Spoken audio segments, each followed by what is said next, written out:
se retrouve pour le bilan culturel des mois de septembre et d'octobre de ce début d'année scolaire. Je suis repartie de bon pied dans la lecture et dans la découverte de plein de choses. Partie pour ce bilan culturel. On va commencer tout d'abord par les lectures. C'est vrai que les lectures c'est ce que j'ai plus fait ces 2 derniers mois parce que c'était j'ai pas du tout lu. J'ai d'abord lu 2 ouvrages de Colette, l'écrivaine du début du XXe siècle. J'aime beaucoup Colette, j'aime beaucoup son style. Un recueil de nouvelles qui s'appelle Gigi, dont Gigi est la plus grosse nouvelle, enfin la première nouvelle. J'ai eu un avis assez contrasté sur ces nouvelles parce que autant j'ai adoré Gigi, autant celle d'après, certaines un peu plus poétiques, un peu moins dans la narration et un peu plus dans la poésie, m'ont peut-être un peu plus ennuyée on va dire, mais globalement j'ai quand même bien aimé ce recueil. Du coup je me suis lancée dans Claudine s'en va de Colette, un ouvrage qui fait partie d'une longue série des Claudines qu'elle a écrite. Donc, je sais pas si vous avez déjà vu le film Colette avec Keira Knightley, mais je vous conseille parce que ça montre l'histoire justement de cette série de livres. On retrouve vraiment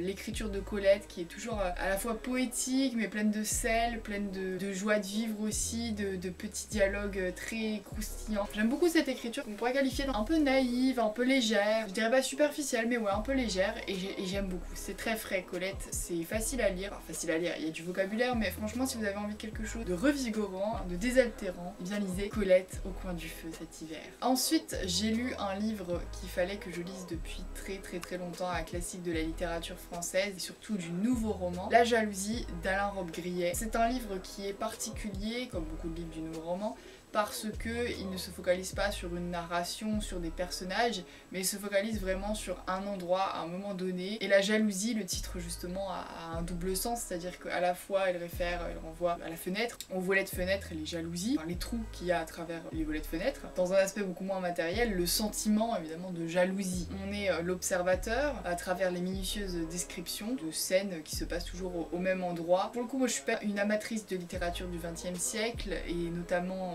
de tout ce qui est très expérimental comme le nouveau roman, mais là je dois dire que je me suis laissée quand même embarquer dans la jalousie et que ça m'a donné envie de lire un peu plus d'Alain Robbe-Grillet. Je suis partie dans une série de grands classiques du théâtre, classique pour le coup. J'ai tout d'abord lu Horace de Corneille.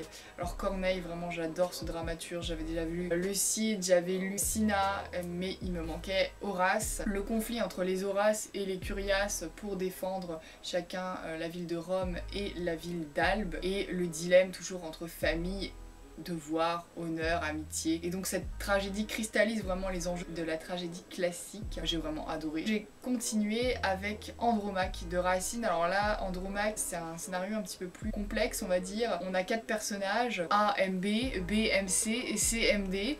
Je vous laisse imaginer le cercle vicieux que c'est. Toujours Racine écrit avec énormément de beauté. J'adore Racine. De toute façon, j'ai envie de me faire tout Racine et de me faire tout Corneille. Andromaque, j'ai bien aimé. Je pense même que j'ai préféré par rapport à Phèdre. L'outrage, le crime est poussé vraiment très loin dans Andromaque. La vengeance est poussée très loin dans Andromaque et surtout le repentir. La curée de Zola, je me suis relancé le défi en voyant une copine à moi de promo lire tous les Zola. Je me suis dit mais attends, moi je veux lire tous les Proust déjà, j'aimerais lire aussi tous les Balzac. Et je me dis mais attends, les Zola c'est pareil, c'est hyper important. Faut reprendre les Zola parce qu'en fait j'avais commencé donc avec La Fortune des Rougon, parce que moi j'aime bien commencer par le commencement. Donc j'ai vu que La Curée c'était le numéro 2, donc j'ai lu La Curée. J'ai beaucoup aimé La Curée, je dirais même j'ai préféré par rapport à La Fortune des Rougon. Ça se passe dans le Paris haussmannien du Second Empire et on y découvre la montée des échelons de Aristide Sacquard, qui d'un parvenu devient un homme très riche à force de magouilles. Je dirais ce livre, on peut le résumer par un mot, c'est l'argent, et à côté de ça on va découvrir comment sa femme se dépatouille dans ce milieu. Et en fait l'argent qui lasse. L'argent qui lasse, l'argent qui à la fois est l'objet de passion mais aussi d'une grande lassitude,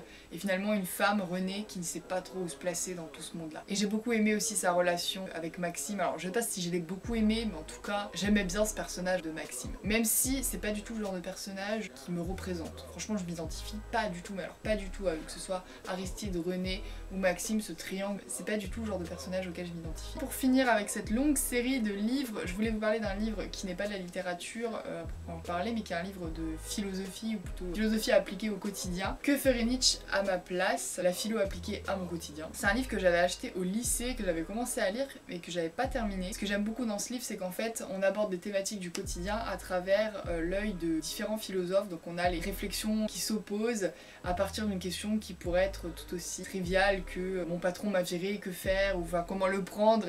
Et ce qui est génial, c'est qu'à chaque fois on a le point de vue d'un philosophe qui aurait pu travailler sur ce sujet-là. Et les auteurs se répondent, c'est très intéressant. À la fin on en tire toujours un enseignement moral pratique, je dirais. Et donc si vous avez envie un petit peu de vous élever philosophiquement, mais que vous n'avez pas envie de vous taper Kant, je vous conseille vraiment ce genre d'ouvrage qui est de la vulgarisation philosophique pure, qui normalement je trouve apporte un éclairage philosophique intéressant et concret sur le quotidien. Alors ensuite on va changer de catégorie et on va partir au cinéma. J'ai d'abord vu un film extraordinaire qui témoigne de mon amour pour la Chine. Il s'agit du Dernier Empereur de Bertolucci. Alors franchement c'est incroyable, vraiment. Ça retrace la vie du dernier empereur de Chine qu'au début du XXe siècle. On découvre la vie incroyable de cet enfant empereur qui naît dans la cité interdite. L'univers secret de la cité interdite est super bien reconstitué. On est vraiment confiné. On a un accès à la rigueur de l'esprit chinois. J'ai adoré les acteurs et particulièrement les actrices. J'adore les chinoises, je les trouve magnifiques. Je trouve qu'elles ont un visage tellement poupon, tellement doux et délicat, magnifique. Et ensuite, dans un tout autre registre, j'ai vu Brise de Nice qui passait à la télé en rediffusion. Alors j'avais déjà vu il y a ça plusieurs années. Bon alors là c'est de l'humour extrêmement potache avec Jean Dujardin. Néanmoins, je trouve que ça détend bien. De l'humour très gras, des répliques célèbres sont restées. C'est un bon divertissement. On passe un bon moment, grotesque on va dire. Alors ensuite je voulais vous parler des séries que j'ai regardées ces derniers temps. Pour rester dans le thème de la Chine, je voulais vous parler de cette série qui est sortie en 2018, Le Palais Yangtze. Alors c'est une série qui se centre autour d'une servante qui arrive donc à la cour impériale, dans cet univers de concubines, vous savez, où elles s'entretuent toutes les unes les autres pour gagner les faveurs de l'empereur. J'adore ce milieu-là. C'est une série que j'ai bien aimée parce que le personnage principal, pour le coup, il n'est pas naïf, contrairement à beaucoup de personnages dans les dramas chinois. J'avais déjà vu The Empress of China, donc l'impératrice de Chine, qui est aussi un drama chinois, des pleurs et des pleurs, un ample pouvoir. Mais là, bon, il y a beaucoup de naïveté, beaucoup de filles qui se crêpent le chignon et beaucoup de pleurs, avec ces voix très nasillardes. Parce qu'en plus je le regarde en chinois. Le personnage principal pour le coup, lui, enfin plutôt elle, contraste bien avec les autres. C'est une série qui est disponible sur YouTube gratuitement, donc si vous aimez la culture chinoise, je vous conseille vraiment d'aller jeter un petit coup d'œil. Elle est disponible en chinois, donc version originale, sous-titrée anglais. J'ai regardé cette fois-ci une série très nationale, puisque j'ai regardé Versailles, la première saison, et j'ai commencé la deuxième saison. Série très esthétique sur la cour du roi Louis XIV, mon roi préféré, donc comment ne pas adorer cette série, qui est construite notamment autour du rapport entre le roi et un personnage qu'on a beaucoup oublié dans l'histoire, qui est Philippe d'Orléans, dit Monsieur, qui est son frère cadet. Je trouve que cette série, elle fait presque plus de l'ombre à Louis XIV, au personnage de Louis XIV, par rapport au personnage de Philippe d'Orléans, qui a vraiment une grande place dans la série. Une toute autre image de ce Philippe d'Orléans qui est un oublié de l'histoire, et en fait on se rend compte que c'est quelqu'un d'extrêmement intelligent, cultivé, et qui avait une relation très particulière avec son frère et avec tous ceux qui gravitent autour. On entre également surtout dans le Versailles, plein de complots qu'il faut déjouer à chaque instant, et on se rend compte vraiment du poulailler que c'était à cette époque. Et Versailles pouvait très vite devenir étouffant en dépit du rêve que ça nous vend. Alors ensuite on va partir pour une catégorie qu'on n'avait plus trop vue ces derniers temps, qui est la catégorie théâtre, et que je suis très contente de retrouver. J'ai eu la chance de pouvoir aller voir Iphigénie au Théâtre National de Strasbourg. Alors on a beaucoup de chance nous en tant qu'étudiants, c'est qu'on a des places très peu chères, je suis contente, 6 €, j'ai pu voir une superbe pièce. Alors c'est une réinterprétation moderne d'un mythe antique, et comme toute réinterprétation moderne, j'ai quand même quelques réticences, mais globalement j'ai quand même beaucoup apprécié cette pièce parce qu'elle respectait quand même le sujet, hein, clairement le sujet de la tragédie à l'antique, qui est Iphigénie sacrifiée par son père Agamemnon pour la guerre de Troie, hein, pour pouvoir partir à la guerre de Troie. Une parfaite mise en abîme, je n'en dirai pas plus par rapport à cette pièce, mais mise en abîme de la tragédie et de ce que c'est qu'une tragédie, de ce que doit être une tragédie. J'ai adoré l'actrice qui joue Iphigénie, qui a pourtant pas une grande place dans la pièce, et aussi l'acteur qui joue Achille. Les deux correspondaient physiquement à ce que je me représentais, ces deux personnages. Et puis ils avaient un accent latino très intéressant, j'ai trouvé. Et ils chantaient aussi sur scène, donc c'était un mélange entre théâtre et chant. C'était très beau, très poétique à certains moments. La mise en scène aussi, le décor était particulier, très sombre mais très graphique, je dirais. Ça faisait partie des points forts de la pièce. Il y a quelques trucs qui m'ont paru un peu trop modernes à mon goût, un peu trop réadaptés. Et pour finir ce bilan culturel, on va partir du côté des émissions, ou plutôt de l'émission dont je voulais vous parler. Une nouvelle émission qui arrive sur France 2 cette année à la place